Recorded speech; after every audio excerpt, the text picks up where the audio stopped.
Hey Pokemon Masters, Toby here, back with a very quick video. Another episode of How Far Can Toby Reach? Theories! Look, I'm a big fan of everything they put out in the Pokemon Legends Arceus trailer, and obviously I watched it about 30 times. I've scrubbed every inch of this trailer I can for details. And I found a detail, but I just can't quite make a full theory from it yet. But I didn't think I'd let that stop me making a video, but it's a short video, not even gonna intro. And that video is about this bell. Yes, we look away from the thing at the center of the screen, we draw a nice little circle with an arrow pointing to the thing of detail. Oh good, that's how you make a YouTube thumbnail. Anyway, this bell, and I mean it should be painfully obvious, you've seen the thumbnail of this video, you may have even seen this tweeted out to you. This bell is very reminiscent and looks almost identical to the Pokemon Bronzong. Bronzong, introduced in Generation 4 in the Sinnoh games, it is an integral part of the Sinnoh region's history.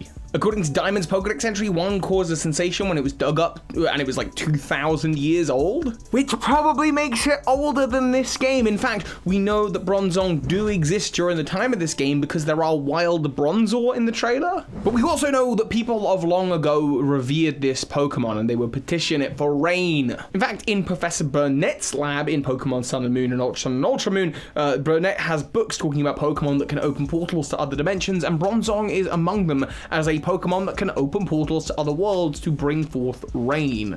Yeah, all of those ultra wormholes, you've got like Nihiligo's world, and you've got Guzzlord's world, and then you've got Rain World. It's probably just opening up portals to other places around the Pokemon world where there are actually rain. Either way, Bronzong and Bronzor in the wild can most commonly be found heavily concentrated around Mount Cornet, the place where time and space twists together. And you can see, when you look at this bell, it's made of the same sort of steel or ceramic that Bronzong is made out of. In fact, you can even see a strip going down the side of it that looks like it could be one of Bronzong's arms flat.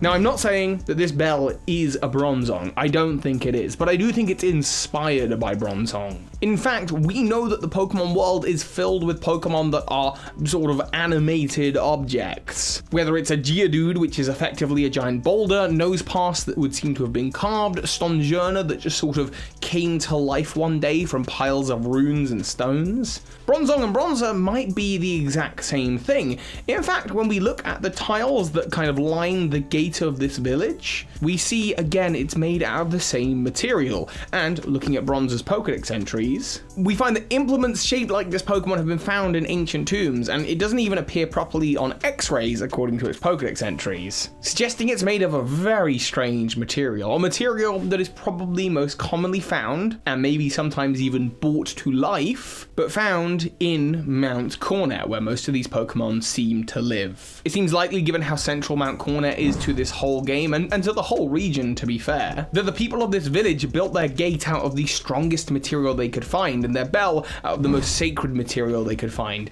the material that they've mined from Mount Cornet. And this bell is probably something that they ring to warn the village of anything, to make announcements, or possibly to try and summon rain. I know it's not a fully fledged Pokemon theory, I wish I could give you more. I saw this little freeze frame that had a little pot and I thought, ooh, what if it's a poltergeist? I'm looking back at that gate shot, seeing the dots on the door and going, Regigigas temple creators living in this village maybe? There is so much here right now that has my brain working in the way that it likes to think, the way that I like to explore the Pokemon world. But for now, I'm gonna have to be patient. I do still have lots of other topics and videos that I want to talk about, but for now, I think I'm just gonna have to wait for more trailers. Tell me, what do you think? Does any of this stuff sound connected? Do you think those dots on the doors could really be anything to do with the Regis, or do you think like Bronzor or Bronzong, like maybe the bell actually is Bronzong? I don't think this village is the origin point for Bronzor and Bronzong, because again, there are wild Bronzor in the trailer as well. Let me know what you're thinking, anything and everything below. Have fun, Pokemon theorists.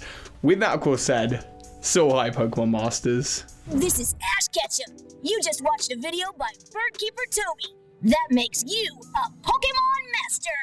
A tremendous thank you to those of you who go above and beyond to support this channel financially, including those of you who are supporting me on Patreon.